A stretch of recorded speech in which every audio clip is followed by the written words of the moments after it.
Bom, depois nós temos um outro período na atividade solar, que corresponde também a um outro mínimo de atividade, chamado mínimo de Dalton.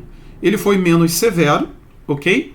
E a duração foi de 1790 até 1830, quer dizer, durou menos tempo, né? Durou uns 40 anos aí, em que os máximos solares, a quantidade de manchas solares nos máximos, ficou reduzida durante os máximos, ok? Uma outra coisa que a gente observa nesse diagrama aqui, isso aqui é uma evolução temporal, né, do número de manchas. A gente consegue perceber que aqui tem os períodos de 11 anos, né, a cada 11 anos o Sol atinge um máximo, depois um mínimo, ok? Depois volta para um máximo. A gente percebe que existe uma irregularidade nesse ciclo de manchas solares, tendo 2 mínimos, ok? Mas a gente tem períodos em que a atividade solar estava extremamente alta, com a contagem do número de manchas solares atingindo valores bastante elevados durante o máximo, ok? Bom, reparem que essa região aqui, que vai desde o início das observações por Galileu até por volta de 1750, né? Esse período foi um período de início das observações do Sol, né? O início desse acompanhamento do número de manchas solares em função do tempo. Além disso, ainda teve, justamente nesse intervalo de tempo, o mínimo de Maunder, em que as manchas sumiram. Então foi a partir de 1755 que as manchas solares começaram a ser observadas de uma forma mais contínua e sistemática, tá? O astrônomo Wolf, ele começou a numerar, ele estudando isso no século XIX, né? Então ele não fez essa numeração desde 1755, ele era um astrônomo do século XIX.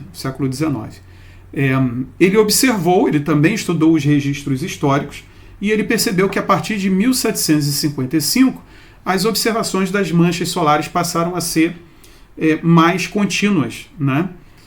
Os registros eram mais confiáveis. Então, no ciclo de 1755, ele passou a numerar como sendo o ciclo solar número 1.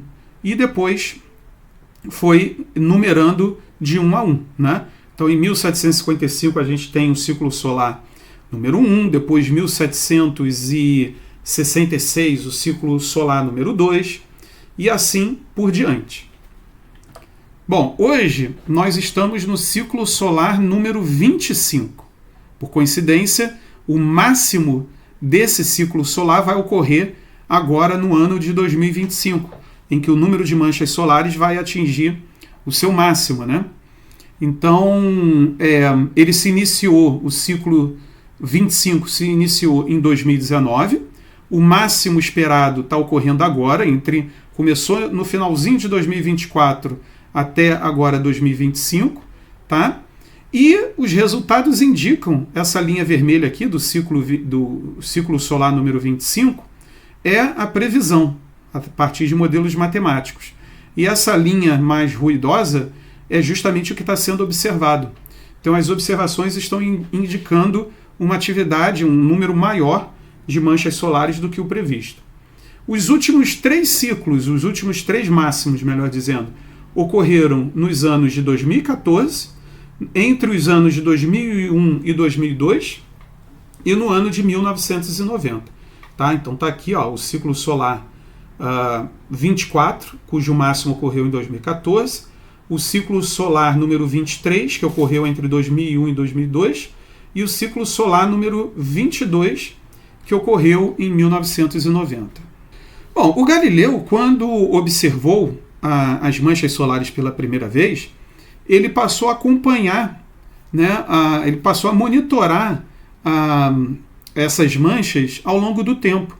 E aí ele fez a descoberta de que o Sol não girava de forma rígida. Ou seja, quando ele observava manchas que eram formadas próximas ao equador solar, essas manchas completavam uma volta, né? ao redor do Sol em 25 dias. Tá? Então levava quase um mês para completar uma volta. Quando as manchas se formavam em latitudes maiores, de 30 graus, seja norte, seja sul, elas levavam um pouco mais de tempo para completar uma volta ao redor do Sol. Tá? Levava 27 dias. Claro, aquelas manchas que tinham essa duração, porque as manchas que duravam horas não dava para fazer essa medição. Né? Mas aquelas manchas que permaneciam na superfície do Sol por mais tempo, elas davam uma volta ao redor do Sol, o Sol girava, né? E com isso você só observava a mancha novamente 27 dias depois. Quando elas se formavam a 75 graus de latitude, o período para ela completar uma volta era de 33 dias. E próximo aos polos, o período era de 35 dias. O que Galileu percebeu, então? Que o movimento de rotação não era uniforme no Sol. Você tinha uma rotação diferencial. Ou seja, as regiões equatoriais giram mais rapidamente que as regiões polares. Então, as regiões polares são mais lentas, né? O gás na região polar era mais lenta. Ou seja, o que o Galileu estava observando é que o Sol não era um corpo rígido, não era um corpo sólido, esférico. Ele era, na verdade, um gás. E um gás, ele não precisa girar todo ele uniformemente. Né? Então, a partir dessas observações do Galileu, é que a gente descobriu que o Sol, na verdade, não era um corpo rígido. Aqui nesse movimento aqui dessa mancha, tem o tamanho aproximado da Terra, em escala, tá? Para a gente poder comparar. Repare o tamanho dessa mancha, né? E desse grupo de manchas aqui, são maiores do que o diâmetro da Terra.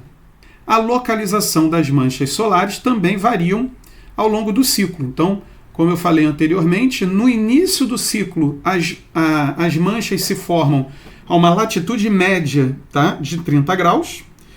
E no final do ciclo, ao longo desses 11 anos, a formação das manchas vão se aproximando do Equador. No final do ciclo, elas se formam no Equador, tá? Para depois recomeçar com a formação dessas manchas novamente a uma latitude média de 30 graus. Então, com isso, a gente tem aqui, né, esse diagrama mostra também, além do...